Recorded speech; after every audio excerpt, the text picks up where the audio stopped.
familiar y mágico, ¿no? Un lugar donde los pensamientos, ¿no? Fluyen con libertad, donde seguramente se crean grandes amistades, donde posiblemente pues, sea un momento en el que casi todos hemos arreglado el mundo, ¿no? En las sobremesas se arregla el mundo. Bueno, pues yo les voy a pedir hoy a nuestros invitados, a Daniel y a Andoni, que nos hagan un hueco en su mesa. Que nos dejen colarnos de manera privilegiada a cada uno de nosotros en particular en esa conversación, en ese momento en el que realmente unieron gastronomía y filosofía, creando un concepto nuevo. He visto que alguien cerraba los ojos mientras escuchaba a Miguel. Bueno, tal vez es un buen momento hoy para, en algún rato, cerrar los ojos y saborear como hacemos cuando comemos algo que nos gusta mucho, ¿no? Y cerramos los ojos. Bueno, pues yo les sugiero y les pido a ellos, por favor, que hagan eso, que nos inviten a colarnos en su mesa y que nos hagan partícipes de esa sobremesa que les dio lugar al libro.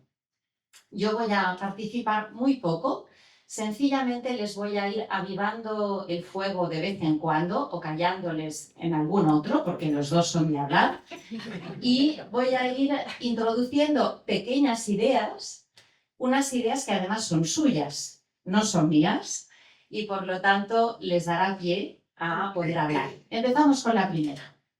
Y la primera es saber y sabor, educar el paladar y el pensamiento.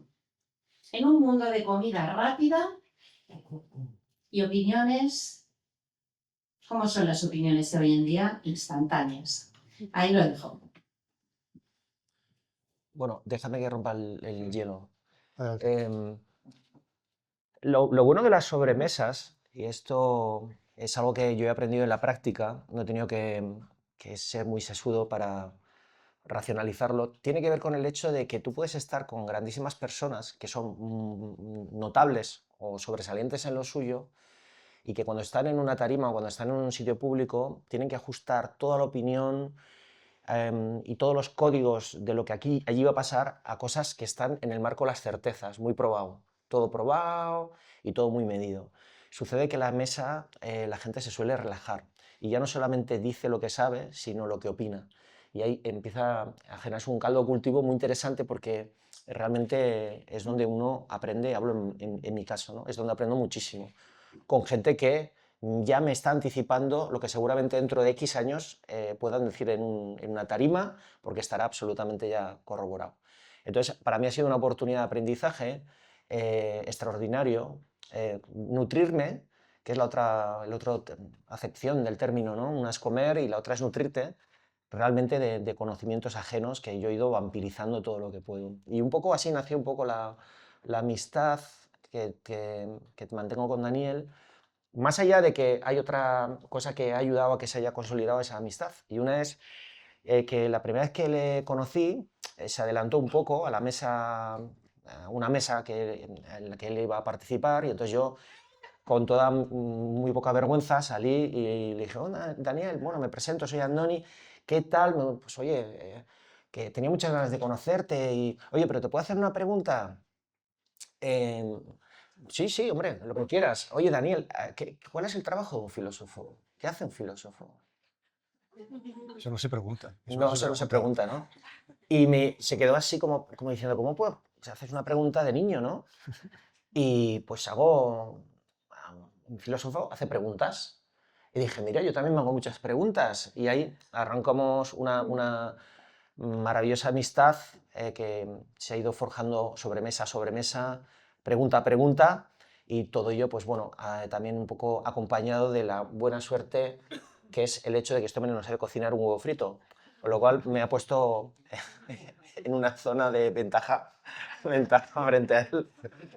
Que bueno, quizá por eso me aguanta mis preguntas, ¿no? Eso de preguntarle me recuerda cuando a mí me dieron un premio que dan en Navarra que se llama el Premio Príncipe de Viana, que entonces lo daban los príncipes, y, y nos dijeron, nos dio unas claras instrucciones y nosotros dimos unas instrucciones a los hijos de cómo había que portarse, le dijimos que había que tratarles de usted, que no había que preguntarles por los cuñados, ni por los elefantes, todas estas cosas y tal. Y mi hijo John, al que conoces bien, mi hijo John, que era un retaco y tal, tomó nota, llegó allí, le miró, ¿tú cuánto mides? 1,94, ¿no? ¿Y te gusta tu trabajo?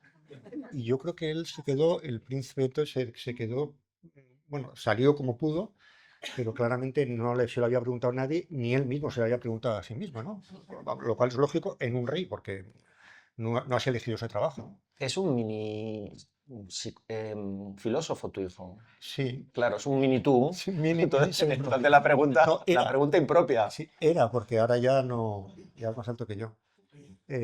Cuando le iban a, una de estas veces que iban a dar las estrellas Michelin, eh, comento yo en el coche, íbamos los cuatro en el coche, y digo, pues la semana que viene se falla, a ver si a Andoni le dan la tercera. Andoni solo tiene 2 estrellas Michelin, no le tiene la tercera por una serie de razones que podía explicar él, porque no le interesaba.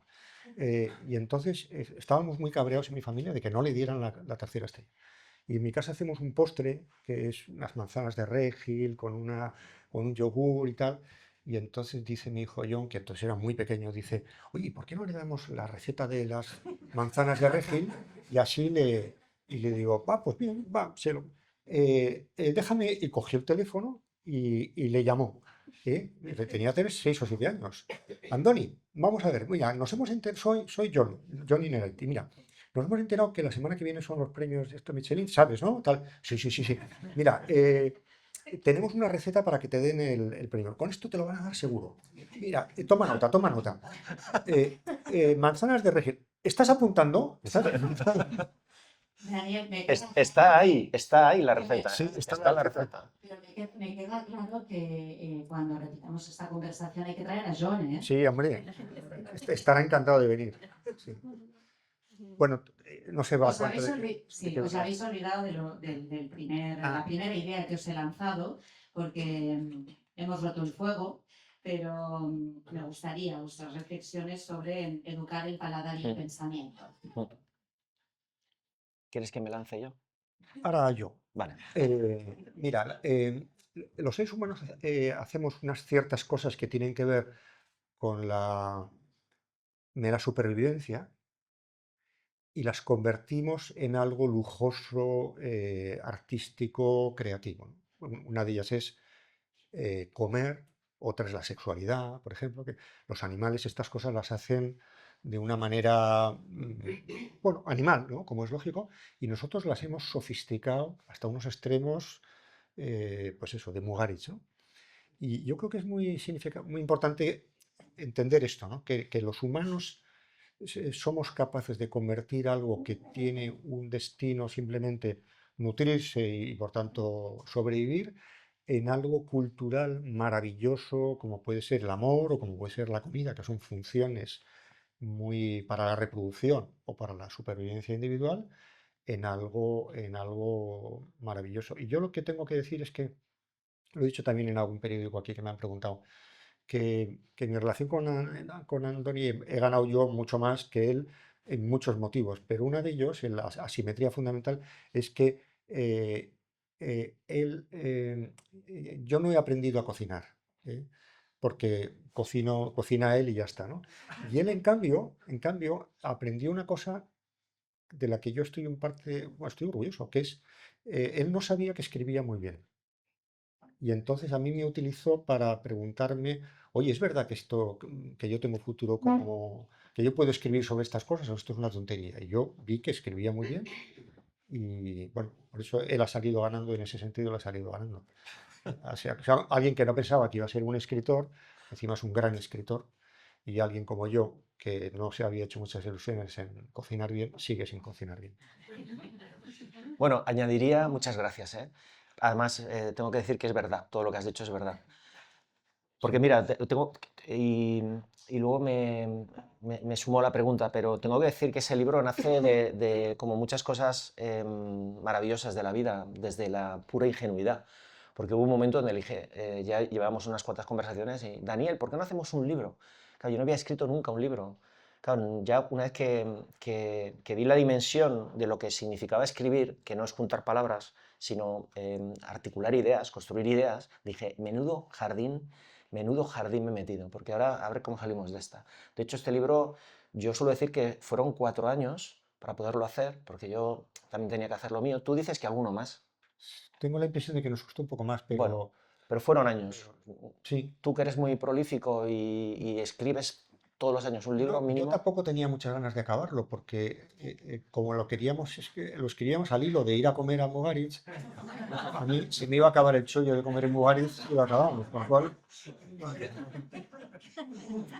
Bueno, quería añadir a todo lo que has dicho el hecho de que sí, y se nota mucho, por ejemplo, también en la ropa, ¿no? Vestir tiene una función básica primaria que sería, oye, protegernos del frío, protegernos del viento, ¿no? No enfermar.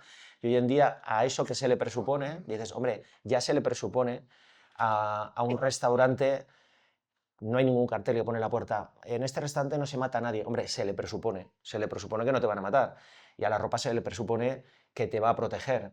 Entonces, claro, hoy la gente, la función secundaria que sería la estética, pero hoy está tan integrada en esa especie de hecho de que yo me he visto como quiero que me vean y es parte de mi personalidad, es una proyección de mi personalidad, pues eso se ha convertido en lo primario, ¿no? Y la alimentación tiene un poco de eso, ¿no? Es decir, lo de nutrir se le presupone, entonces ya comemos, yo creo que dicen, no, somos lo que comemos, no, yo creo que comemos como somos. Y ahora respondo a tu pregunta. Si comemos como somos, si tú eres una persona que no te interesa absolutamente nada y quieres ser un ignorante, comes como un ignorante. Y ya está. Es decir, y si quieres ser una persona curiosa y quieres una persona que realmente está convencido de que come cultura, pues comerás cultura y comerás de esa manera, ¿no? Entonces, sí, hay muchas maneras de comer en un mundo muy ecléptico y muy complejo. Porque como decimos en el libro, tú puedes hoy desayunar pensando en cuidarte, puedes comer comida tradicional de Mallorca y puedes cenar un sushi y no pasa nada. O sea, vivimos ya en unas sociedades que tienen ese grado de complejidad, ¿no? Pero a la pregunta un poco de si es importante comer con conciencia, pues yo creo que sí. Si no le ponemos el conocimiento, otros lo aprovecharán y nos colarán lo que quieran. Oye, es que imagínate lo absurdo que sería que dijéramos, hoy al mediodía, Andoni, ¿dónde vamos a nutrirnos? No tiene sentido. ¿Por qué? Porque no nos nutrimos. Claro que nos nutrimos, pero vamos a comer, ¿no? O que le dijera yo a una chica, oye, ¿nos reproducimos? No es muy romántico eso, ¿no? ¿No? ¿Eh? Bueno, toda esa capa de cultura con la que hemos ido, ¿Cómo sueles decir tú normalmente eso? no sé, No, porque tengo ¿Cómo- más que me cómo has generado la ¿cómo curiosidad. solía decir? Sí, ¿cómo solías decir? O sea, lo bonito que es que los humanos hacemos de una cosa banal una construcción cultural bellísima, como puede ser bellísima y riquísima, como puede ser un plato de, El micro es para que... como puede ser un plato de Mugaritz o como puede ser el amor, ¿no? Habláis del animal cocinero, ¿no? Y de la cocina como lenguaje universal. Esto lo escribiste tú. No, creo que lo escribiste tú, porque yo no me reconozco. Sí, compartimos, a veces la gente se olvida de esto, pero es uno de los elementos que compartimos con el resto de los seres vivos de este planeta. No hay ningún ser vivo que no necesite alimentarse, creo. Y es verdad que nosotros eso lo hemos trascendido, ¿no? Y sobre todo porque tiene unas implicaciones que, y esto se dice muy bien en el libro, tiene unas implicaciones que quizá no tiene ninguna otra actividad. Al final estamos hablando de identidad, estamos hablando de cómo queremos que se nos vea, estamos hablando de salud.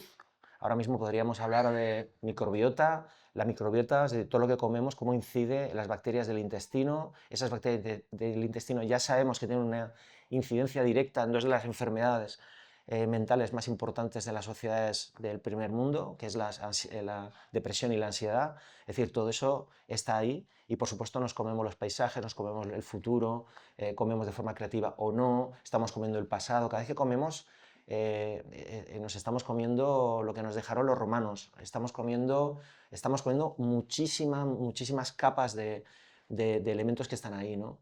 Bueno, yo creo que ser consciente de todo eso, pues al final hace que cualquier cosa, por muy sencilla que sea, tome una notoriedad o tome una presencia pues mucho más allá que solamente la materialidad, ¿no?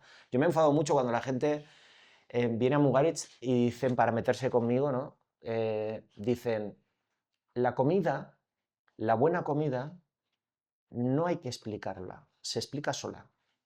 O sea, como quita el relato, ¿no? Y yo digo, es que Mugaritz es un restaurante de relatos. Si yo le quito el relato y le quito el contexto, solo queda la materia. Y la materia, hombre, pues también acomoda relatos. Porque si no, no haría falta el Basque Culinary Center ni el MAC, porque la gente nacería esa vida. O sea, yo siempre pongo el mismo ejemplo. Hay un gusano que te lo dan en Brasil, bueno, es amazónico, es una larva así gordita que parece un muñequito Michelin, que tiene un pico color caoba, que pues se hace un agujero en la palmera, se alimenta de eso. Lo cogen y cuando tú lo ves en los mercados la primera vez, en una caja como con serrín, que tiene un movimiento. Claro, ves a aquellos gusanos rechonchos con un pico de color caoba y ves que se mueven, tienen un movimiento peristáltico casi extraterrestre, se mueven como de dentro hacia afuera, es como hipnótico. Claro, si yo naciera sabido y supiera de todo, no me haría la primera pregunta, que es, ¿esto se come o él me va a comer a mí? Claro, esta es una pregunta lícita, para meter la mano o no meter la mano. La segunda es, suponiendo que se coma, ¿es tóxico? ¿Y qué hay que hacer para que no lo sea? Claro, eso no lo sabes, ¿no? Y después, oye, ¿esto cómo se expresa mejor desde el punto de vista ya puramente hedónico? ¿Esto se asa, se cuece, se come crudo? Claro, esas preguntas, ¿cuándo las haces? Cuando lo que tienes delante no lo has visto en tu vida. Claro, es que normalmente cuando entramos en el debate de la comida no hace falta explicarla, es porque ya estás hablando de cosas que tú ya reconoces. Claro, pasa que afortunadamente en el mundo hay muchísimas más cosas que no conoces que cosas que conoces. El otro día, y aquí podríamos entrar en el debate ya de qué es bueno, qué no es bueno, el otro día no, antes de ayer, Ferran dijo, bueno, a ver si dejamos ya el debate de es que Mugari no se come bien, porque eso es eso es un debate, lo de comer bien o no comer mal es un debate infantil. Me hizo mucha gracia que dijo lo de infantil. Y dijo, a ver qué le lleva la contraria ahora, ¿sabes? Sí, no, Porque claro, yo no lo haría. ¿qué es bueno y qué no es bueno? El concepto bueno o no bueno. Bueno con respecto a. Siempre es bueno con respecto o malo con respecto a. ¿Te ayudo? Sí, no, y te has enrollado un poco, Andoni. Ya no sé de dónde has partido. Eh, claro, Del conocimiento. voy a por el conocimiento. Sí. Es que comer es una forma de conocer el mundo, ¿no? Una parte del mundo, que es el mundo en tanto que comestible, ¿no? Y a mí este tema de la cocina no me había, a mí me gusta comer, pero no me había interesado como tema filosófico, ¿no? Y cuando conocí a Andoni ya me empezó a picar la curiosidad y al final descubrí que era un mundo fascinante, ¿no? Y yo creo, lo que ha ocurrido con esto es que hemos descubierto, por lo menos este es mi descubrimiento personal, que la comida es un hecho social total. Es lo que Marcel Mauss llamaba un hecho social total. Es decir, es un espacio, un lugar, un acto en el que comparecen todas las dimensiones del humano. Si empezamos a pensar la cantidad de cosas que hay en torno a la comida, es que está todo allí, ¿no? Y, y otro tema también interesante que en el libro hablamos un poco, ¿no? Que es cómo los sentidos nobles, los sentidos más fundamentalmente la vista y el oído, han sido sentidos de la distancia, que no tocaban el objeto, ¿no? Y el sentido del gusto, que consiste en tocar, es una forma de tacto, ¿no? Ha sido desde la época de los griegos, ha sido considerado como un sentido de poca categoría, ¿no? No sé qué puede significar eso de poca categoría, ¿no? Entonces, del mismo modo que ha habido a lo largo del siglo XX el tema de la sexualidad se constituyó como un tema filosófico de primera importancia. Nadie había hablado de eso, pero todo parecía que era un tema que no tenía enjundia filosófica y llegó a estar omnipresente en todos los libros, en todas las teorías, etc. Lo que ha pasado con la cocina es que mucha gente ha descubierto, o hemos descubierto, que ahí se dirime lo humano, es un acto político, social, cultural, creativo, amoroso, etcétera, ¿no? Y eso es lo que a mí me atrajo mucho de un tema que, repito, yo no pensaba que iba a tocar en absoluto, ¿no? Vamos a hablar de tensión, que eso yo creo que le gusta mucho, ¿no? Entre la tradición, ¿no? Y la innovación. Y a ver cómo consideramos esa tradición. Se habla en el libro, se cita, ¿no? Alguien que dice, bueno, que es un ancla o una chispa. Me arranco yo. Sí, eso es. Ahora te toca a ti, Antonio. Bueno, las tradiciones para esto creo que decía alguien lo decía, ¿no? Decía las tradiciones para que sean consideradas como tales tienen que entender que son hijas de su tiempo. Las tradiciones van moviéndose, menos la paella. La paella no se mueve, o sea, no se puede mover. Lo que pasa es que yo, ¿Qué es una paella? pues tiene una academia detrás que, vamos, como toques una vaina, estás muerto. Y se lo toman muy en serio. Lo que pasa es que, precisamente, y me parece bien que sea así, yo no seré yo el que diga, eh, no sé, que no, eso no es así, pero sin más recordar que la gastronomía está en constante movimiento. De hecho, añado más, si nosotros cogemos, a modo de metáfora, cogemos un libro de cocina tradicional, por ejemplo, yo vengo del País Vasco, yo cojo un libro de cocina vasca. Lo que está pasando y lo que terminará pasando, bueno, primero habría que añadir un hecho, que cuando van a venir tus amigos de las Baleares al País Vasco, tú les dices, vamos a comer muy bien, y empiezas a proyectar lo que vamos a comer, generalmente suele ser comida tradicional. Entonces vamos a comer chipirons en su tinta, y vamos a comer, hoy comeremos merluza, oye, iremos a un sitio a comer un besugo asado, oye, y unas alubias ahí en Tolosa y tal. Pero es que es muy curioso porque hay una ruptura entre lo que pensamos y lo que pensamos que nos representa y lo que comemos realmente en el día a día, porque luego están ahí todos los informes que señalan que en el día a día la gente come pollo y pasta, sobre todo, y ensaladas. Entonces, claro, y esto es real, o sea, no lo digo para polemizar, simplemente digo que pensamos unas cosas y hacemos otras. Entonces, la cocina tradicional sería algo así como un rellano en el que nosotros descansamos parte del ejercicio de la identidad, de lo que queremos ser y de lo que queremos compartir con otros, ¿no? Esto por un lado. Vuelvo al libro, digo, ese libro de cocina vasca, lo que está sucediendo es que vamos a tener que empezar a quitarle cuartillas de hojas y vamos a empezar a meterles cuartillas de hojas nuevas. Porque, por ejemplo, mi hijo tiene 15 años. Mi hijo, si tiene que compartir con un amigo uzbeco en Londres, aprendiendo inglés en verano, lo que él ha comido de toda la vida, lo suyo de toda la vida, que son 15 años, pues él dirá que es tradicional comer sushi en Euskadi, porque es de toda la vida. Bueno, y por supuesto, canelones y pizza. Esto lo comemos los vascos desde Sabino Arana. Entonces, claro, es que el de toda la vida, para un niño de 5 años es de toda la vida 5 años. Para otros son 20 años de toda la vida. O para una persona de 90 años, como hubiese tenido mi madre, 95, ella cuando contaba lo que comían cuando eran niños, también es verdad que le tocó la guerra, la posguerra y tal, pero la gente comía muy pobre, o sea, su tradición, su paisaje de recuerdos era muy austero y muy pobre. Luego lo hemos idealizado, porque esto es una cosa que hacemos con la memoria, la ahormamos en virtud de las necesidades que tenemos. Y a veces tenemos pasados bastante grises. Entonces, claro, yo quiero que lo que me represente, pues, oye, sea lo suficientemente digno para poder decir tenemos una de las mejores gastronomías del mundo, ¿no? Es decir, las tradiciones de hoy son un poco inventadillas y tienen un recorrido un poco corto y particular. Si vamos al País Vasco, y vuelvo al País Vasco, bueno, termino primero con el libro, quitaremos unas cuartillas y vamos metiendo otras, y meteremos elementos que hasta ahora mismo no contaban en el recetario tradicional, sí en el popular, sí en lo que hacemos. Por ejemplo, meteremos recetas pensando en que sean saludables, meteremos un montón de recetas saludables, porque el futuro lo está demandando, ¿no? Y hay una última cosa, y ya me callo. Yo creo que la lengua, cuando se educa, el paladar cuando se educa, es como una llave, ¿no? Abre las puertas que tú quieras, ¿no? En el caso de un niño del País Vasco, abrirá la puerta de la cocina vasca y alguna más, pero no muchas más. Quizá lo que deberíamos de pensar es que puede ser una llave maestra. con buena educación puede abrir todas las puertas del mundo. Y esto es lo que a veces la gente se olvida, ¿no? Te quedas como encerrado en una serie de códigos y estamos sellando pues, posibilidades de pluralidad, yo creo que de mejora y de, por supuesto, si hablamos que la gastronomía es cultura, de ampliar la cultura, en este caso gastronómica, ¿no?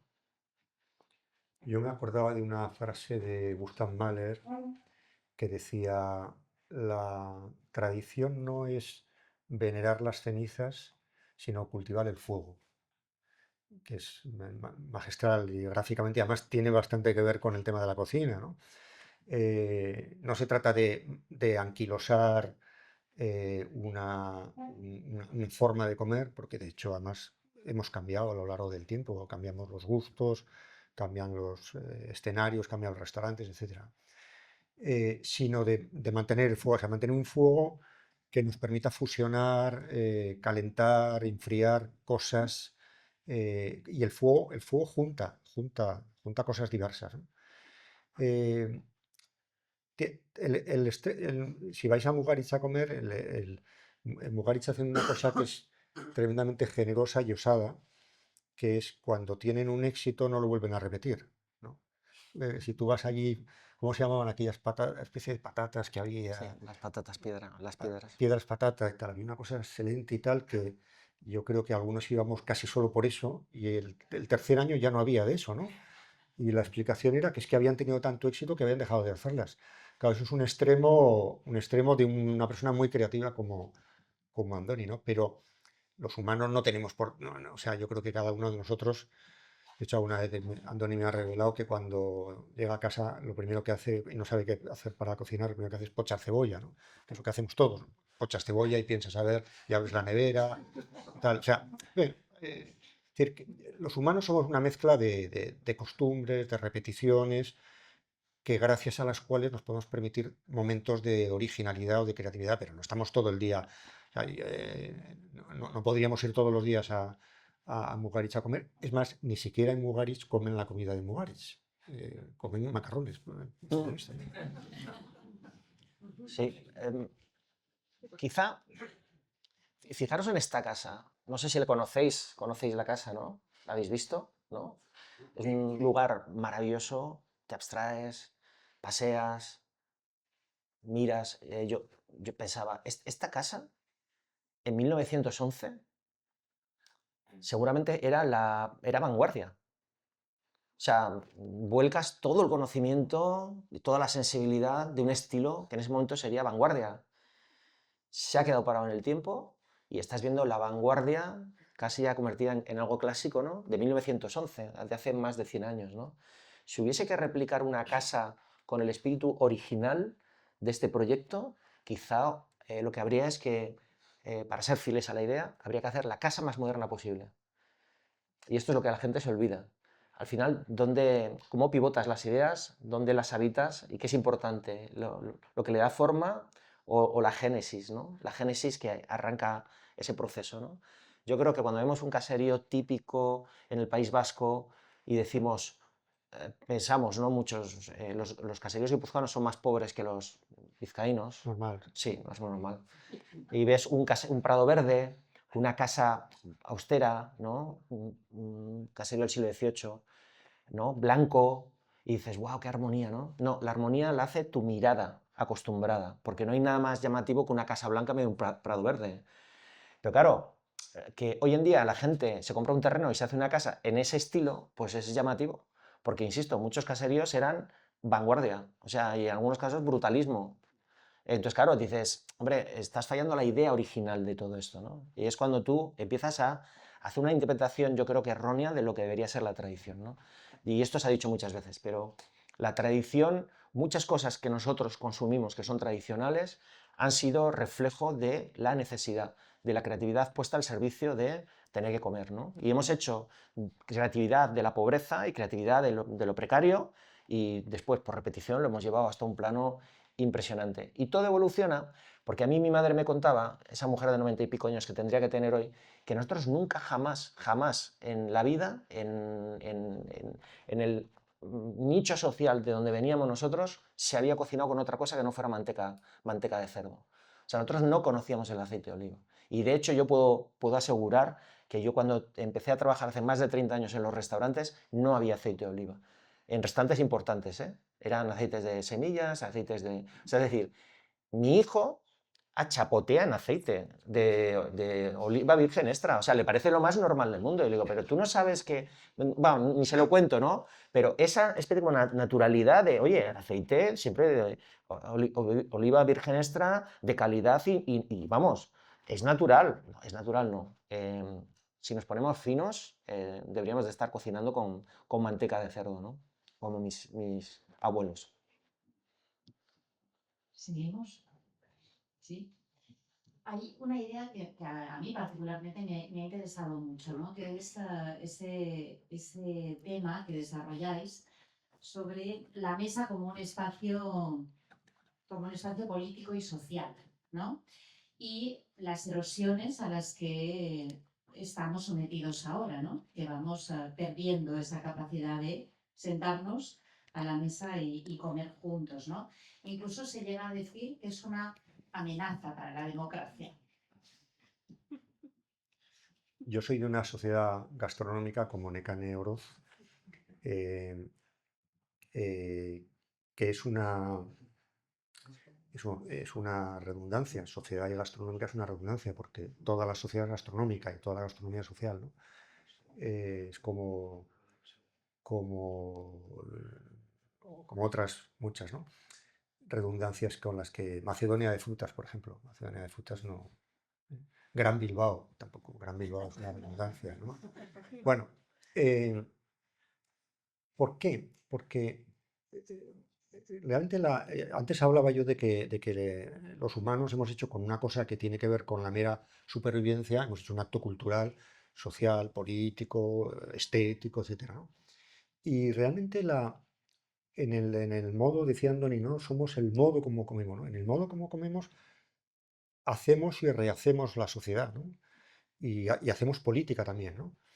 Hay una gran diferencia entre comer solo, comer rápido, comer a deshoras, comer con otros, comer con tranquilidad, eh, mm, o comer una cosa u otra, o comer un producto y nos lo han cocinado otros.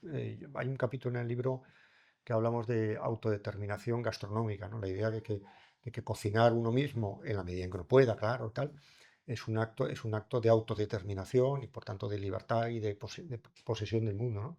Yo a eso me refería antes cuando decía que esto es un hecho social total. O sea, realmente, si uno se pone a examinar cómo come, qué come, con quién come, a qué horas come, de qué modo, tal, se da cuenta.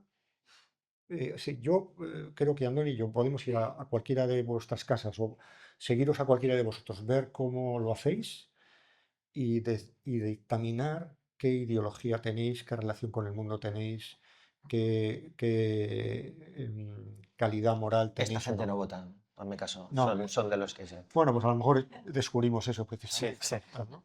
Es decir, se revela mucho de nuestra relación con el mundo, con los demás, con la sociedad, el modo de pensarlo bien, ¿no? Si lo pensamos bien, nos desnudamos en el acto de comer como personas sociables, individualistas, que comparten, que tienen un sentido de responsabilidad o no, a las que les preocupa el futuro del planeta o no les preocupa, etcétera, ¿no? Y yo creo que eh, eh, eso es lo más interesante, o una de las cosas que hacen más interesantes la comida, ¿no?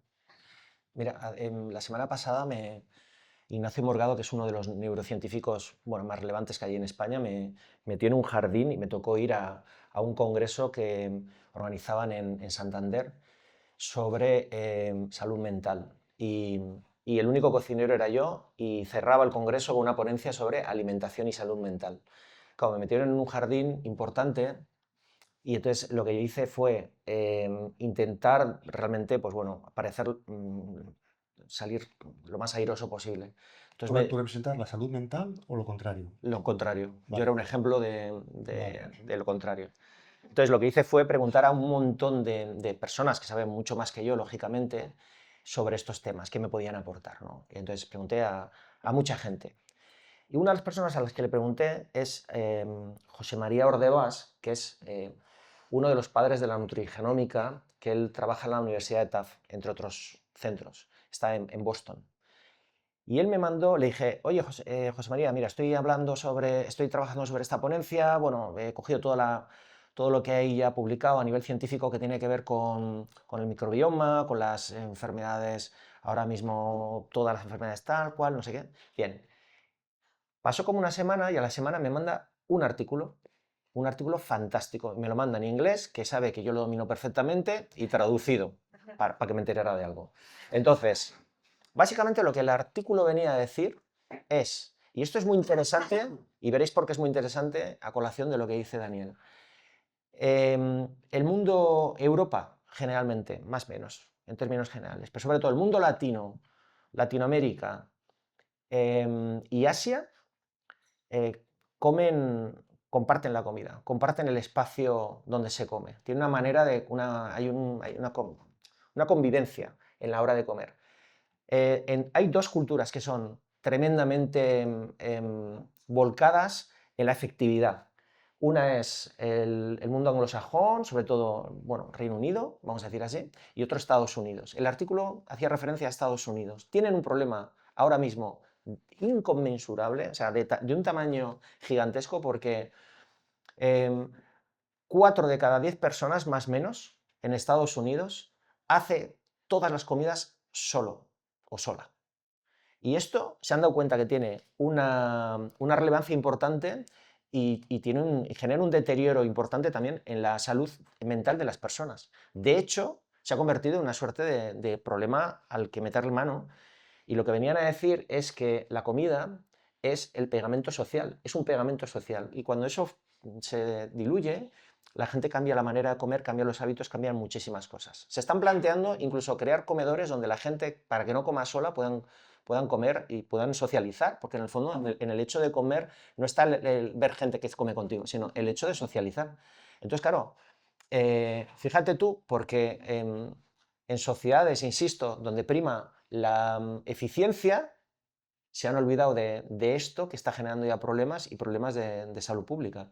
O sea, cuidado, porque cuando a cosas que parece que no son importantes no le damos importancia, acaban teniendo un impacto importante, y una derivada. O sea, la eficiencia va a hacer que pierdan mucho dinero, que igual es la manera de que esta gente le preste atención a estas cosas. ¿Lo he contado bien? Muy bien, Vale, muy bien. como siempre. Se me ha entendido. Sí, sí. Entonces, recomendación, recuperar las comidas y las cenas todos juntos, ¿no? La familia junta. O al menos algunas de ellas, las que sean posibles. Yo creo que eso es un lujo también hoy en día, pero bueno, por lo menos saber lo mismo de comer bien. Si comes bien, comes sano, comes natural, pues mejor que si comes mal. Yo entiendo que todo el mundo no puede, pero el hecho eso de entender la dimensión social del hecho de comer, pues si no lo olvidamos, mejor. Bueno, hay una cosa que también hablamos en el libro, hablamos de la anorexia y la bulimia, y aquí en el fondo hay un tema evolutivo muy interesante que tiene que ver también con cómo comemos, si comemos solos o comemos acompañados, ¿no? Eh, Generalmente cuando uno come acompañado, come más lentamente, ¿no? Y seguramente la gente que come bulímicamente es gente que lo hace en solitario, ¿no? Y los anoréxicos, bueno, anoréxicas también, o sea, y parte de nuestra educación de la limitación o de comer ordenadamente tiene que ver con que tenemos que comer con otros. Hay un plato, hay otro plato, hay que esperar a alguien, ¿no? Eso es importante también para el propio equilibrio personal, ¿no? Cuando la cuestión es, los seres humanos somos seres que a lo largo de nuestra larguísima historia hemos estado en espacios de escasez. La gente ha pasado muchísima hambre. Ayer me hicieron un recorrido por la historia de esta isla maravilloso, explicándome cosas y tal. Y una de las cosas que me explicaron eran las hambres que se pasaban en un determinado periodo, que claro, tú ves ahora Mallorca, las Islas Baleares, y no te puedes imaginar que aquí hace no muchos años se pasaba hambre. Bueno, también en otros sitios, ¿no? Entonces, ¿qué pasa cuando los humanos estamos acostumbrados a pasar hambre? Que cuando cazamos un mamut nos lo comemos entero. y además el organismo genera grasa de eso, porque la grasa es lo que te permite estar todos los días que vayas a estar sin comer. O sea, pensar que los humanos hemos estado durante miles y miles de años configurando nuestro sistema corporal en espacios de escasez. Y de repente, antes de ayer, porque esto tiene muy pocos años, tiene unas decenas de años, hay nevera en todas las casas, no hay mamuts, ni falta que hace, hay desayuno, comida y cena en muchos lugares del mundo, en otros desgraciadamente no, pero en nuestro mundo sí, pero no hemos aprendido. El organismo no ha aprendido. El organismo sigue pensando, no nos damos cuenta de esto, pero darle una vuelta, ¿no? El organismo sigue pensando y seguimos comiendo pensando que no vamos a cenar. Y por eso hay tanta obesidad. Y el mecanismo de alerta de saciedad llega muy tarde. Entonces, bueno, digo esto para decir que esa educación del gusto no solamente es educar con los saberes, sino también educar la medida adecuada de comida, bebida, el ritmo, etcétera, y saber que no os preocupéis, que va a haber para comer, o sea, que va a haber para cenar, ¿no? Pero Sí, claro, hay un desajuste brutal, es que el desajuste entre la evolución humana y lo que nos dice el organismo y lo que sabemos con la cabeza es brutal. bueno, hay un montón de estudios sobre todo en alimentación y tercera edad. La gente cuando se queda sola, la gente mayor, ya no se prepara la comida. O sea, come de Claro. forma muy, muy pobre, muy pobre. Y cuando eres más joven, si también comes solo, comes muy rápido. Y sobre todo comes con una televisión delante, entretenido, con el móvil, hablando con tu prima, entonces comes muy rápido. Y los dos casos un poco nos llevan al mismo punto. Nos llevan a ese punto conflictivo y complicado, ¿no? Hombre, la gente se olvida que en el proceso de evolución, solamente si tiramos del Paleolítico, son 2,5 millones de años. Y cuando hablas con gente que sabe de estas cosas, te dice que nosotros llevamos integrado en el ADN, todavía llevamos mitocondrias que vienen de aquellas primeras bacterias al principio. O sea, es decir, nosotros somos producto de millones de años de evolución, ¿no? Y claro, si nos hemos manejado durante millones de años y millones de años en esos entornos de escasez y teniendo que mover, porque hemos sido más tiempo en este mundo, hemos sido más tiempo nómadas que gente que se ha colocado en un lugar y ha hecho su vida ahí, pues resulta que nos damos cuenta que hay un término que es el de desajuste, se le llama desajuste, se está estudiando bastante y de forma seria. Hay dos desajustes en este proceso alimentario, vamos a decir así. El primero, aunque suene un poco a chiste, es el neolítico, porque nos volvemos sedentarios y porque se reduce la diversidad de dieta. La dieta se reduce porque priorizamos además lo que son cereales en términos generales y eso nos lleva a una relación con el mundo de los azúcares, ya arranca ahí, o sea, es decir, y luego empezamos a convivir con animales, aparecen enfermedades nuevas, pasan cosas. Pero el gran desajuste es hace 200, 250 años, cuando entra la revolución industrial y la comida se industrializa.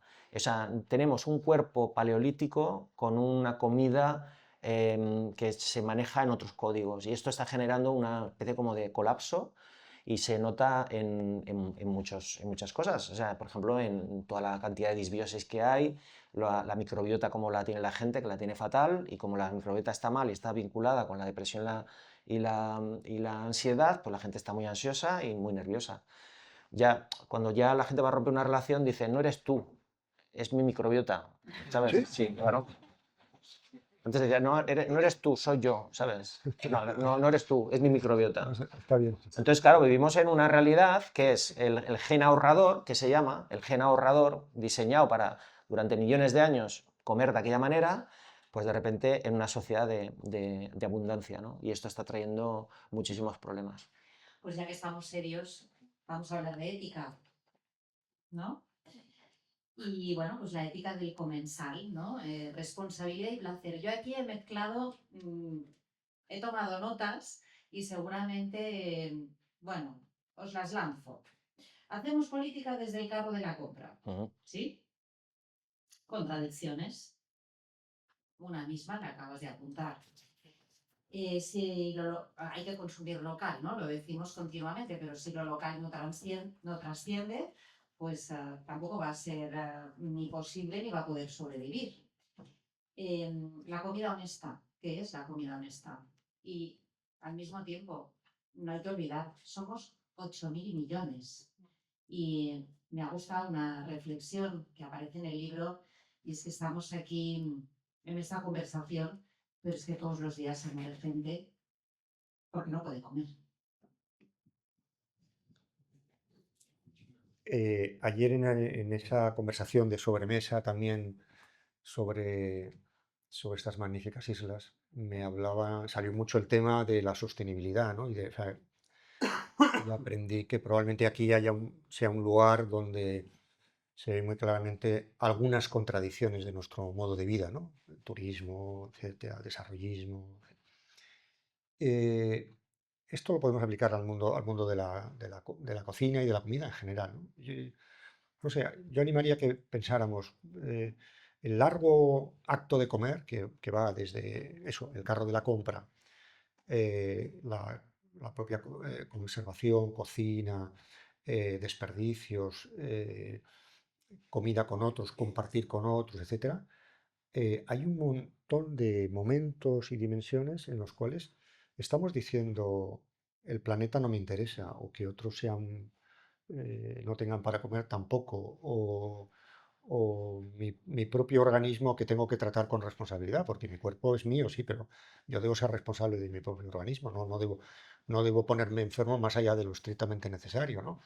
Entonces, no sabría por dónde empezar, porque realmente en ese largo acto que va desde la compra hasta los desechos, hay un montón de pequeñas o grandes decisiones donde estamos decidiendo que el planeta no nos interesa nada o lo estamos decretando como un ámbito de responsabilidad, donde nos estamos comiendo cosas a las que no tenemos derecho o estamos comiendo con la medida correcta, ¿no? Con lo cual, el tema de ética y alimentación o comida o cocina es un tema transversal, es un tema que recorre todos estos momentos, ¿no? Mm.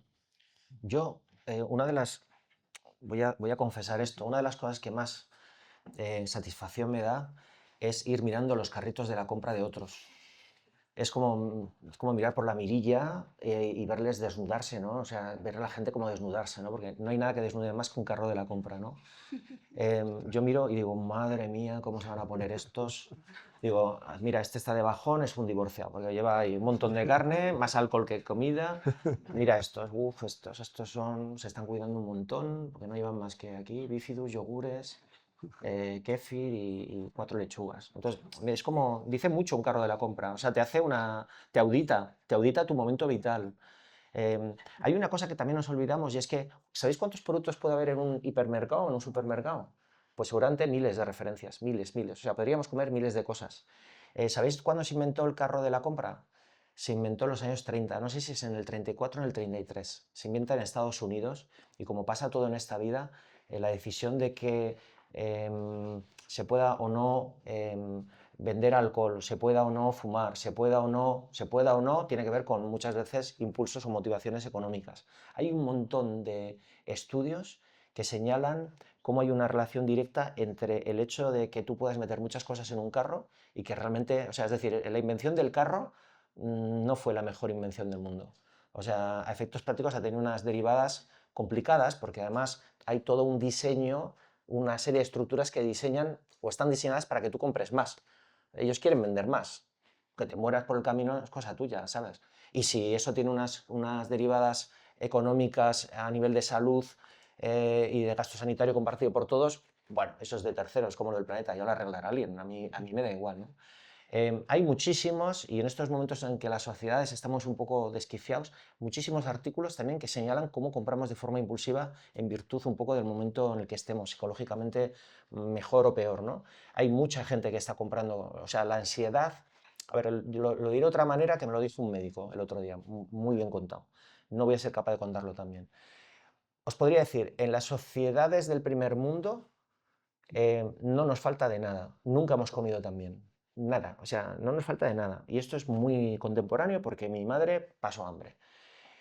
Bueno, pues se da la paradoja de que teniéndolo todo, tenemos unos problemas de encaje, incluso me atrevo a decir psicológico, de tal envergadura que hay muchísima gente en esta sociedad que utiliza la comida y la bebida como un escape.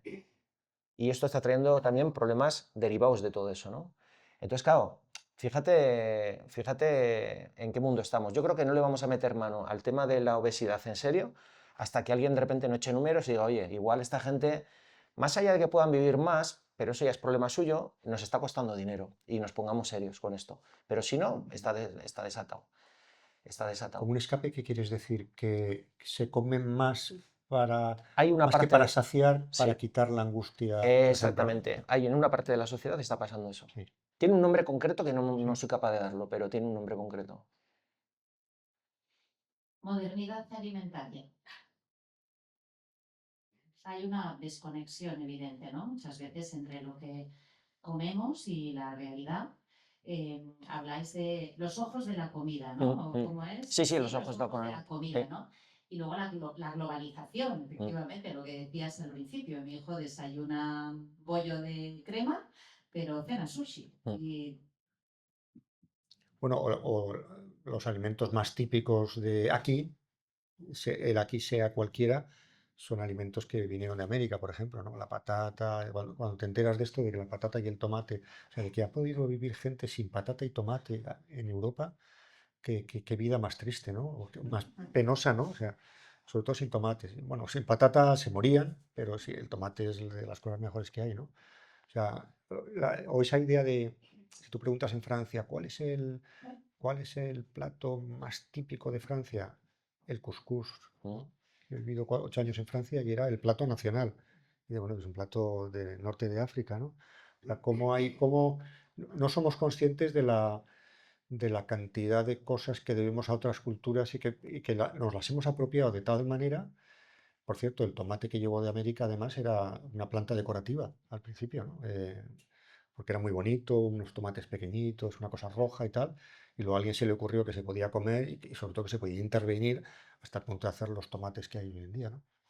Bueno, vamos a hacer un poco de historia gastronómica. Y luego, sí, es que haces preguntas complicadas, ¿eh? Sí. a ver, Que se pueden abordar desde muchas esquinas, ¿eh? Tienen yo os he mucho... dicho que os iba a lanzar ideas que están en vuestro libro. Fijaros, A partir de ahí. vamos a volver a lo de toda la vida, a lo que asumimos, ¿no? Que estos son Y los ojos de la comida, los ¿eh? ojos de la Porque comida, estáis pues, bien por con los supuesto. ojos de la Pero os voy a contar primero esta historia, que es muy chula. Si tú coges Suecia, en Suecia presumen de un plato nacional que es una especie de conservas de un pescado fermentado que tiene que abrirse la lata dentro de un cubo de agua, porque dicen los que han participado de esta fiesta que es lo más parecido a una bolsa de basura puesta al sol, el olor que desprende aquello, ¿no? Eso es una cosa como muy tradicional. La pregunta sería si eso que a ellos les representa y es tan tradicional, ¿cuándo lo comen? ¿Cuándo lo comen? Hay un cocinero sueco que sacó hace unos años un libro de cocina sueca. Él se bajó de la alta cocina, Magnus Nilsson, y hizo un libro de cocina sueca muy interesante. ¿Por qué? Porque de repente hay como 3 recetas donde él incluye tacos. Tacos. Porque en los años 80, los años 80, 90, empezaron a entrar en los supermercados una famosa marca de comida Tex-Mex de esta, ¿no? Bueno, se está grabando, pero lo digo, pues taco, no sé qué, Ole el Paso, uno de estos, ¿no? Una cosa de estas. Resulta que cuando la gente salía los viernes de trabajar, compraban tacos y empezaron a hacer tacos los viernes que se empezó a constituir como una tradición. Y entonces resulta que ahora ya están en los libros de cocina tradicional los tacos como una tradición sueca. Fijaros qué cosa más curiosa. Y vamos, ellos dan por hecho que esto es un plato suyo, vamos, no es que es mexicano, o sea, por supuesto, los tacos se han comido toda la vida.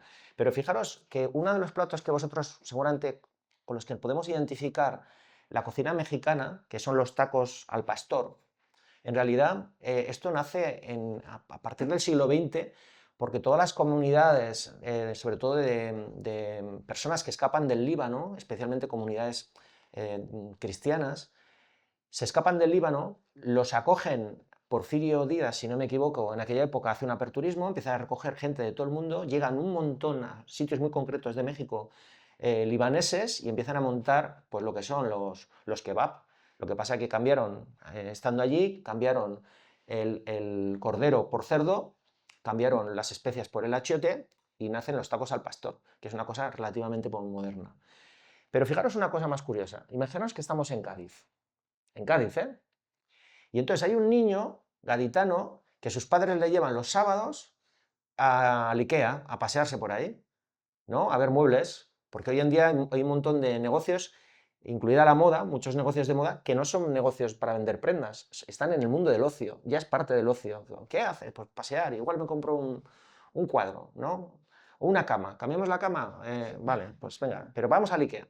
¿Qué sucede allí? Uno de los platos típicos que venden allí son las albóndigas, a €1. ¿Me estáis de acuerdo, no? Sí. Vale, pues si buscáis en internet veréis que hace un par de años ese plato tradicional, súper tradicional sueco, resulta que fue un ministro además de allí, de ese país, que dijo, bueno, tenemos que reconocer que este plato tradicional nuestro en realidad es un plato importado de Turquía hace 200 y pico años. Y dio las referencias de cuándo llegó ese plato, o sea, como diciendo, señores suecos, no le cojan mucho cariño a sus albóndigas, que no eran nuestras, es una versión de un plato turco. Claro, el niño de Cádiz pensará que es un plato sueco, fijaros. Bueno, también pensará que son un plato de andaluz, porque seguramente en su casa también hacen albóndigas, pero bueno, quiero ver la complejidad de las cosas, ¿no? Y saltando a lo de los ojos de la comida, bueno, lo que venimos explicando es un poco también algo que es cierto, pero es un poco metáfora. Es decir, cuanto más nos hemos industrializado, cuanto más velocidad van cogiendo las sociedades, vamos tomando mucha más distancia sobre los ojos de las cosas o la mirada de las cosas. Para empezar, porque en todo el mundo industrial, la comida más industrializada, más elaborada, se venden las cosas en barquetas como en otros países que ya tomaron la delantera en su día y empezaron a intentar alejar de la animalidad cualquier cosa que se pudiese comer. Entonces, si es una cosa amorfa que no tiene forma de animal, mejor. Y entonces ya no le llamas carne, le llamas entrecot, por decirlo. O sea, vas a nomenclaturas que te alejan de la animalidad, pero vas a las formas que te alejan de la animalidad. Y cuanto más pierden los ojos, los alimentos, también más te alejas de los ojos de los productores, incluso de la mirada, no sé, si quieres, cultural, ¿no? Entonces sí hicimos una reflexión sobre eso bastante interesante, ¿no? Sobre que no hay que dejar de mirar a los ojos, no solamente a lo que comes, ¿no? Por respeto, sino a todos los ojos, a toda la cadena de ojos que acompañan ese proceso, ¿no? Y luego había una derivada cultural de cada país, ¿no? Porque hay países donde se disimula que se come carne y hay otros países donde lo que quieren es ver, o sea, se disimula que se come un animal y hay otros países donde lo que quieren es comerse el animal, ¿no? Por ejemplo, Francia. En Francia te sacan, Francia y España, no sabría decirte Italia igual, pero Francia y España seguro, tú el animal lo ves, el cabrito lo ves, los ojos, las garras, tal. En Inglaterra y en Alemania, por decir dos países donde no se come, ni bien ni mal, no se come, tienes un material que te dicen que es tofu o estas cosas y te lo puedes creer porque realmente son salchichas. No, tú no tomas una pata de un animal, sino que tomas una salchicha que está hecha a partir. O sea, hay una relación con la comida que esconde el origen animal. Y hay otras culturas donde lo que más te satisface es ver que te estás comiendo un animal, ¿no? Y bueno, eso yo creo que también es una cuestión de tipo cultural. No digo que sea una buena y otra mala, no me atrevería a hacer ese juicio, ¿no? Bueno, vamos a una pregunta fácil, ¿sí? Elogien el error y la imperfección. Provóquennos, ¿no? Que a alguno le gusta mucho a Andoni provocar. No, no, yo lo que Pero errores tuyos no tienes, ¿no? no, yo no tengo errores. Hablas de errores de otros, ¿no? No, claro, los errores son los de otros. Eso, vale. Claro, este es el primer punto en el decálogo de Sí. reflexión sobre todo. Los errores son de otros. Y algo un poco más difícil, el cábano socrático. También lo meto ahí. Eso va para ti, porque no Vale. sé ni qué es eso. O sea, Yo, sí, me lo imagino. No, los errores. ¿Qué es un error? Pues mira, lo que tú quieres que sea en realidad. Porque nosotros en Mugaritz, que estamos en búsqueda, una vez les pedí, oye, hacerme una prueba con este almidón, vamos a intentar hacer un pan. O sea, no con harina, con gluten y demás, sino con almidón, que es el kuzu en este caso. Entonces lo trataron de trabajar como si fuera un pan, se fermentó, se metió en unos moldes y aquello se cocinó. Y entonces salió una suerte de pieza blanca, blanquísima, como una camisa de las que lleváis por aquí, llena de alveolos, que no se parecía a un pan. No se parecía a un pan. Y entonces dijeron, esto es una mierda. Y les dije, por favor, pruébalo, pruébalo de verdad, abstráete y pruébalo. Entonces cogieron, lo probaron y dije, mira, parece que esta es un pan cremoso, o sea, parece un pan, no es un pan, en realidad es una crema sólida. ¿Dónde estaba el error en este caso? En llamarle pan. O sea, no había un error, ahí había una oportunidad, había una cosa nueva, pero la iban a tirar porque le pusimos el nombre de pan. O sea, yo creo que el error es un concepto muy ambiguo. Lo que puede ser un error para ti, seguramente para mí, insisto, igual están tornando una puerta, ¿no? ¿Cuántas cosas se podrían haber señalado como defectos y en realidad lo que se han convertido es en algo que lo hemos asumido rápidamente y ya está dentro de lo que es los hábitos y nacen de errores? Un pan, mira, estoy hablando de un pan, ¿no?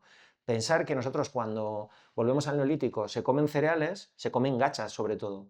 Se hace en harina, se mezcla con agua, que ello se cuece y se le echa lo que cada uno tenga, que es bastante poco. Generalmente verduras, alguien le echaría algo de proteína. En algún momento aquellos artistas dejarían unas gachas, se les fermentaron, se les hizo una masa y aquello se convirtió en lo que hoy conocemos como pan. Pero es que a algunos artistas se les fermentaron las uvas y, oye, apareció una cosa que se llama vino. Quiero decir, si queréis y consideréis que es un error que la fruta se fermente, pues no toméis más vino. Pero es que es una particularidad muy humana de recoger la bola que te viene, ¿no? Y hacer de ella una oportunidad. Entonces, a mí el error no existe, de tacada no existe. Eh, Me estaba acordando de un científico, pero no recuerdo el nombre, que le preguntaban, ¿qué está usted haciendo ahora? Y decía, estoy preparando cuidadosamente mi próximo error. Y la frase estaba muy encogida porque cuidadosamente, o sea, tú puedes ir por la vida cometiendo errores a lo loco y no aprendes nada, ¿no? O sea, eso no. Tú tienes que organizar tu estrategia cognitiva en relación con la realidad muy cuidadosamente. O sea, estos errores, desde luego, ese error que cometisteis en Mugaris llevó muchas horas, o sea, fue un trabajo muy consciente, no era... o incluso las casualidades acontecen cuando hay alguien que ha puesto los productos en un determinado sitio o que luego observa o que, por ejemplo, eres capaz de reconocer el error y reapropiártelo, ¿no? Si alguien, seguramente aquel vino, por ejemplo, no sería muy bueno, aquel vino inicial, ¿no? Absolutamente calamitoso. Sí, o sea, ahora mismo nos resultaría infumable, ¿no? Pues entiendo que sí. Sí. Bueno, pero alguien dijo, uy, aquí, en este error, en algo que se nos ha estropeado, hay una posibilidad inscrita. Se daría cuenta que le sentaba muy bien a su cuñado. Ya. Cuando mi cuñado toma esto que no está muy bueno, oye, se le cambia el carácter, Sí, ¿no? ya habla más y Sí, tal y esto. sí. Sí. Bueno, pues, o sea, lo que quiero decir con esto es que el error, no, o sea, la apología del error que podemos hacer aquí no es una apología estúpida, de equivóquense y ya está, no, no. Solamente maneja bien el error quien lo trabaja, se lo trabaja bien, o sea, currémonos el error, ¿no? Lo del tábano socrático te refieres a la provocación, bueno,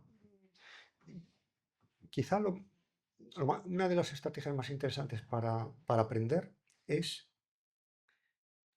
invertir las cosas que se ven de esta manera, darles la vuelta. Pensar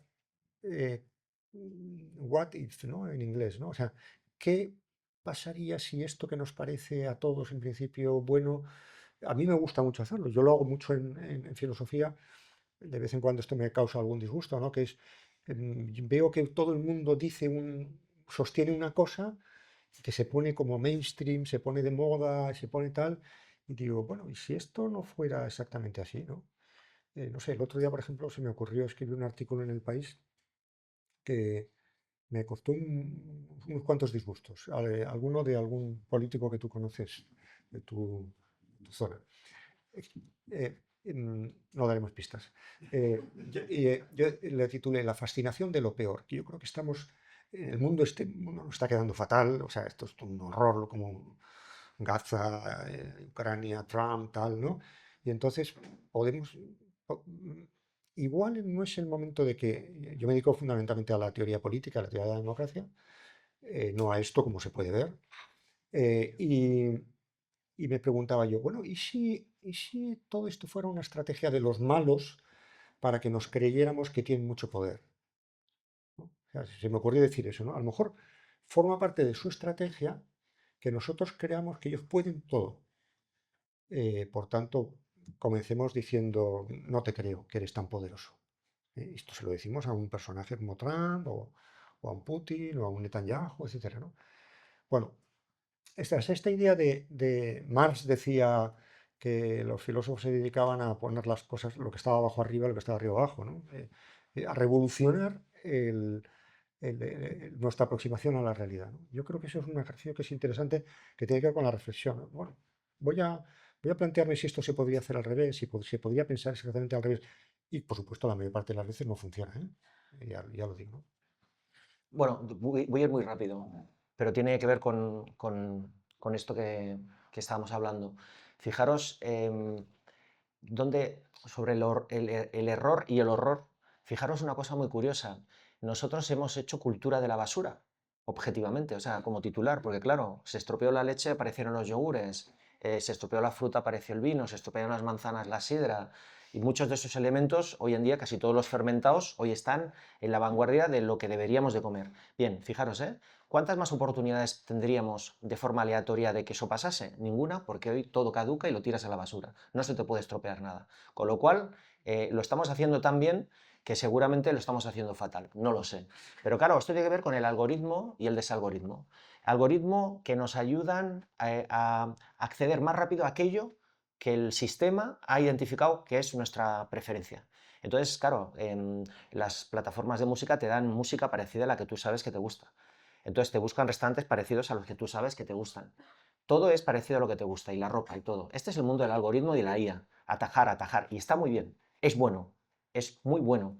Si le buscamos el desalgoritmo. Es decir, si ponemos todo en manos de esa eficiencia, empezamos a tener problemas. ¿Qué es el desalgoritmo? Pues no dar nada por cerrado. Utilicemos toda esa inteligencia que ya sabemos que tiene mucha enjundia y hagamos la propuesta de que nos enseñe aquello que jamás hubiésemos hecho por iniciativa propia. Porque ahora a mí no hay nada que me aburra más y me preocupe más que cada vez que se hace bueno, cada vez vamos a ser más longevos, pero la gente ya con X años empieza a decir, a mí no me presentes a nadie más, que ya tengo los amigos, yo no quiero conocer a nadie más, ¿no? Ya tienes muy claro cuál es tu escritor favorito, tu canción favorita, ya sabes lo que te gusta comer, no me des a probar nada que yo ya sé lo que me gusta comer. Claro, sellas la posibilidad de tener un mundo mejor, porque ¿quién te dice a ti que tu mejor amigo todavía no se ha cruzado contigo? ¿Y quién te dice a ti que el escritor que te va a cambiar la vida ni siquiera ha nacido? O sea, es decir, sellar, y ahora mismo todo lo que tenemos está precisamente volcado en esas eficiencias, y eso yo creo que es un problema. Tenemos que buscar el error, tenemos que buscar la divergencia, lo diferente, aunque nos moleste, porque si no nos vamos a hacer pequeñitos, pequeñitos, pequeñitos. Yo estoy totalmente de acuerdo. Creo que el mundo digital que estamos configurando es un mundo redundante que exalta el cálculo, la precisión, la rapidez, la automatización. Es un mundo que nos hace sonámbulos digitales. Antes estamos en una sociedad de sonámbulos, de gente que va yendo a sitios eh, mm, facilitados por la comodidad o lo que sea, y que no se hace preguntas, ¿no? El tábano al que tú te referías, ¿no? No se hace preguntas y me parece que hay una estrategia elemental al alcance de cualquiera, que es por un lado, hacerse preguntas, cuestionar eso que está haciendo, y eso lo vamos a encontrar más en el enemigo que en el amigo. más en el lenguaje diverso que en el que ya conocemos, ¿no? Decía Nietzsche, ese gran filósofo, decía, eh, todo genio tiende a curvarse sobre sí mismo, ¿no? Y lo que hay que procurar para corregir esa curvatura, que es como la redundancia, la reiteración, el aburrimiento, es buscar la antítesis. Hay que buscar la antítesis del propio genio. Uno se debería preguntar, ¿cuál es mi habilidad, cuál es mi genialidad? Todos tenemos una genialidad, todos tenemos algo que se nos da muy bien. Pues, ¿cuál es el remedio para eso? Yo suelo recomendar, cuando por ejemplo me encuentro en la universidad, gente que estudia filosofía, yo suelo preguntarle de vez en cuando, oye, ¿tú lees revistas del corazón? Y me miran como, oye, estoy en filosofía aquí, quiero hacer Es que si tú no lees una revista del corazón, de vez en cuando, no sabes en qué mundo vives. Por lo menos cuando vayas a la peluquería, es un ejercicio que yo hago desde hace muchos años. Yo voy a la peluquería y siempre cojo el Ola para saber qué mundo es absolutamente distante del mío, pero que es real y para muchos de mis contemporáneos es el mundo real. O sea, buscar el algoritmo de Amazon eh, te da siempre, te dice, quienes han comprado el libro que acaba usted de comprar, también han comprado tal libro. Claro, si uno, y está muy bien, es útil eso, pero si uno está haciendo todo el día eso, acaba comprando los libros de los típicos pensadores que a mí me gustan y me satisfacen. Yo recuerdo un profesor que tuve en Alemania estupendo. Yo hice una tesis sobre Habermas, Escuela de Frankfurt, neomarxismo y tal. Y cuando acabé me dijo, ahora tienes que ir a tal profesor y estudiar con tal profesor. Y yo decía, pero si el profesor es un profesor de derechas y tal, ¿no? Y digo, por eso, tienes que ir, sí.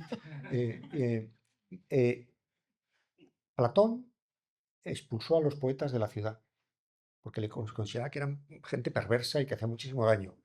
Y se cuenta, no sé si es una leyenda urbana o es real, que cuando murió, sus discípulos se escandalizaron porque debajo de la almohada tenía un libro de poesía.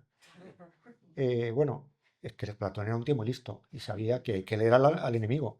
A los amigos ya, bien, bien, vamos a comer con ellos. Antes yo me refería al tema de los sentidos, ¿no? De cómo los sentidos hay un elitismo y una jerarquización de los sentidos en virtud de la cual la vista es lo mejor, el oído también, y por tanto todas las artes que tienen que ver con la vista y el oído son las artes excelsas, ¿no? Desde tiempo inmemorial, ¿no?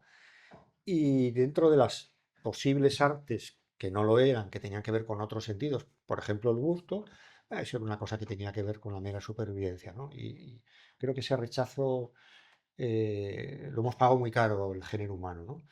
Y ahora creo que está habiendo una rehabilitación de eso, ¿no? Yo una vez le dije a Andoni, y me parece que no me lo rechazaste, ¿no? La idea de que en el fondo un restaurante como el de como Mugaris, donde no se come, como se dice, ¿no? No hay postre, no hay pan, en fin, un desastre. eh, ¿Esto para qué sirve? ¿Esto qué es? ¿No? Y mi idea, mi sugerencia era, esto es una institución educativa. O sea, aquí no se viene a comer, aquí se viene a educar el gusto, ¿no? A educar. Y yo creo que es una de las funciones también sociales que tiene un sitio como Mugari, ¿no? Un sitio donde están todo el día explorando sabores, posibilidades, contrastes nuevos y que lo hace tan interesante.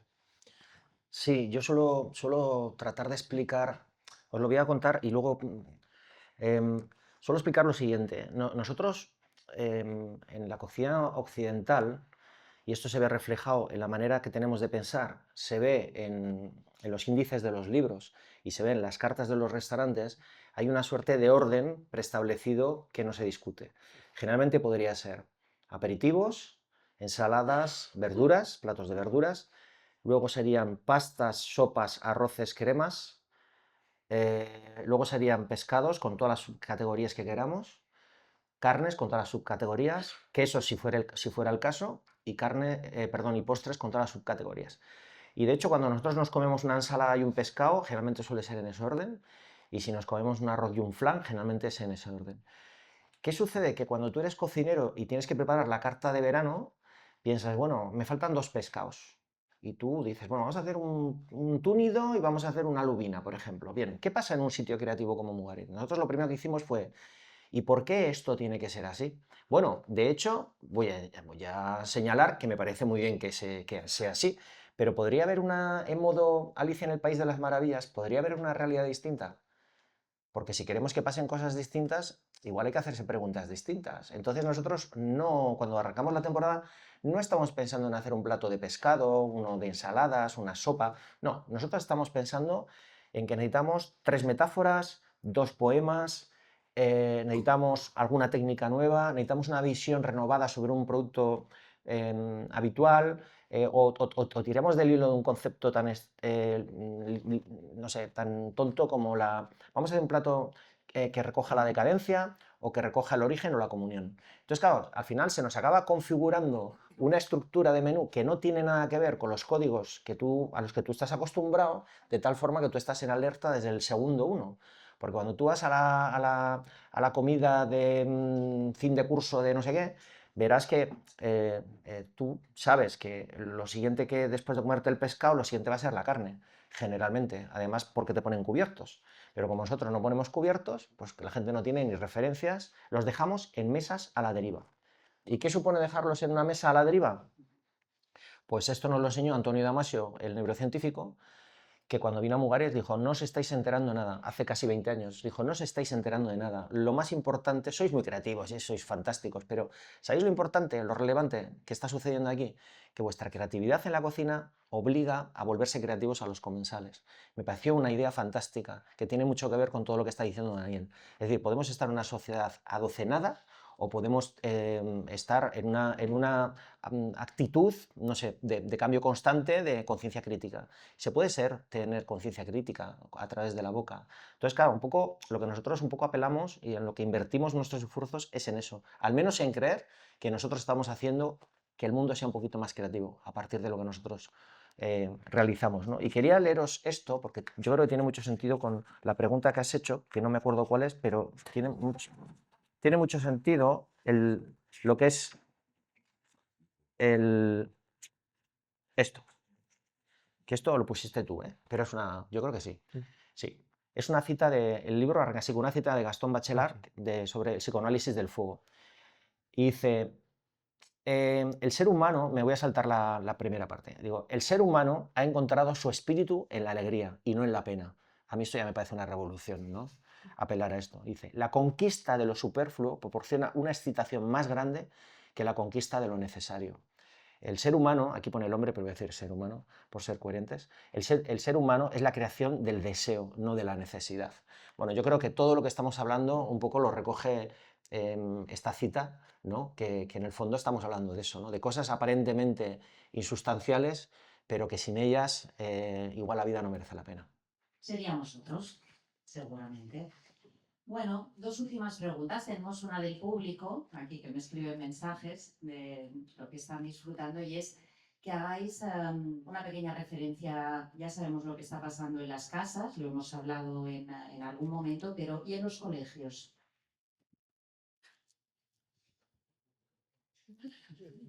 Bueno, no Porque lo no he sé. trabajado esto. Sí, no lo sé. Yo creo que estamos en un proceso de que esto está cambiando, pero voy a contaros una anécdota. Hace cerca de 20 años vino una persona que trabajaba en la administración, era un funcionario en este caso, no era un cargo político en el País Vasco, y vino a hablar como poniéndonos un mandato. Nos dijo, mira, queremos que hagáis un plan para los comedores escolares en el País Vasco, pensando que además debería ser una idea transversal, es decir, que no solo hablemos de comida, sino que estemos hablando también de cultura y que estemos hablando también incluso se implique el departamento ya lo diré, de sanidad y tal, o sea, que sea una cosa transversal. A mí me pareció bastante revolucionario y entonces me pusieron la idea un poco de que trabajáramos sobre eso. Yo metí un equipo técnico, o sea, en el sentido de que había tecnólogos de los alimentos, había un nutricionista de los más importantes que hay en el País Vasco, había un sociólogo y me estoy olvidando de había alguien más. Era un equipo bastante multidisciplinar y hicimos un proyecto que era alimentación y cultura. Hoy en día es una obviedad, entonces no. La nutricionista originaria en el proyecto, desistió, rechazó. Dijo, no puedo estar yo participando de esto para blanquear acciones que se están haciendo aquí en Euskadi, que es que están desmontando las cocinas y están dando catering de tal. Yo de aquí me bajo. Bueno, cambiamos el nutricionista. Y me dijo, mira, lo voy a hacer porque soy amigo tuyo. Pero ¿sabes dónde va a terminar todo este proyecto? En un cajón. Trabajamos muchísimo, salió un proyecto fantástico y acabó en un cajón. Ahí lo dejo. Hoy las cosas están cambiando porque es que realmente la gente se está dando cuenta de que yo tengo un amigo que suele decir que las cosas hay que conocerlas para quererlas y cuando se quieren no desaparecen. O sea, si estamos consiguiendo que los chavales, que son las próximas generaciones de consumidores, se desentiendan absolutamente y tengan un déficit de conocimiento de la dimensión que tiene su alimentación, ya lo hemos hablado tanto a nivel personal, en su salud, como a nivel de territorio y de identidad, si conseguimos que se desentiendan de esto, estamos cavándonos una fosa, pero una fosa muy grande. Ayer estaba participando en unas jornadas que se llaman Dar es Dar y había un hombre que nos estaba hablando con mucha pena de todo lo que se está perdiendo precisamente porque la gente lo desconoce. Y empezó a hablar de una paloma endémica de aquí de las islas que ya no queda ni una. En el País Vasco desapareció una de las 3 razas de cerdo autóctono, una, en 10 años, el chato vitoriano. ¿Y sabéis por qué desapareció? De forma tan rápida, porque claro, en aquel momento la vida era menos rápida que ahora. Y desapareció en una década porque para cuando se quisieron dar cuenta, ya no quedaba ningún ejemplar. O sea, la gente los había ido cambiando por variedades de cerdo mucho más productivas. Y en una década, solo en una década, había desaparecido aquello. Bueno, si no lo consumes, si no lo conoces, si no sabes ni que existe, no te quiero ni contar, bueno, vamos a destruir todo un patrimonio que no tenemos, ni siquiera nos imaginamos la dimensión cultural que tiene. Porque quizá, y con esto termino, tenemos que pensar que cuando hablamos de una raza de animales, es una raza que igual se ha ido constituyendo en los últimos 12, 15.000 años. Y podríamos decir que estamos hablando de una genética cultural. ¿Qué pasa? Que resulta que ahora mismo todo el dinero de los fondos de inversión lo estamos volcando en conseguir producir carne de laboratorio. Pero ahí no hay cultura. Ahí no hay cultura.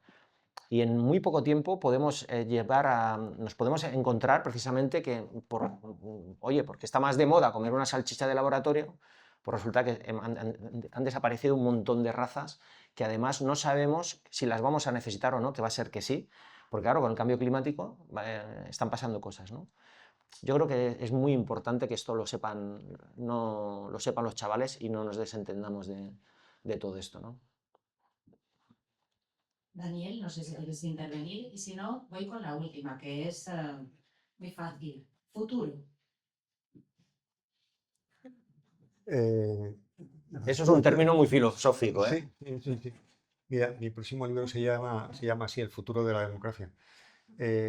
Bueno, eh, el futuro es una especie de circunscripción olvidada, ¿no? Es decir, vivimos en buena medida, o lo diría de otra manera, el futuro es el basurero de los problemas que no solo somos capaces de resolver en el presente. Estamos todo el día expulsando basura hacia el futuro, diciendo el que venga de atrás que arree, o sea, sabemos que hay muchas cosas que ya no son sostenibles, pero la solución que se nos ha ocurrido magnífica es arrojar basura hacia allá, hacia adelante, ¿no? Esto ya lo resolverá alguien es decir, creo que una de las grandes cuestiones que tiene hoy el mundo contemporáneo es eh, interiorizar el futuro en nuestros cálculos, convertir el futuro en un espacio de responsabilidad y no un espacio de descarga como es hoy en día. Todo el tema de la prevención, eh, por ejemplo, lo que está pasando ahora mismo con el tema del cambio climático y las danas y los incendios, etcétera, yo creo que tiene mucho que ver con que no estamos manejando bien esa magnitud difícil, porque es una magnitud oscura y escurridiza, de qué es lo que va a pasar. Pero si no anticipamos lo que previsiblemente va a pasar en nuestros cálculos, vamos a cometer enormes estupideces, ¿no? Van a desaparecer esos razas, vamos a ir a sistemas insostenibles, turismo que esquilma el territorio, etcétera. Hay muchas cosas negativas que nos están pasando que tienen que ver con que no estamos anticipando necesariamente el futuro, el bueno y el malo, o sea, en términos de oportunidad y en términos también de riesgo. ¿Futuro? Pues lo ha dicho todo este hombre, lo ha dicho perfecto. Lo ha dicho perfecto. ¿Suscribes? Hombre, no, quizás sí poner ser un poco oportunista en este caso y decir que afortunadamente está todavía por reescribir ese futuro y que estamos a tiempo de tomar las decisiones adecuadas para que sea luminoso, ¿no?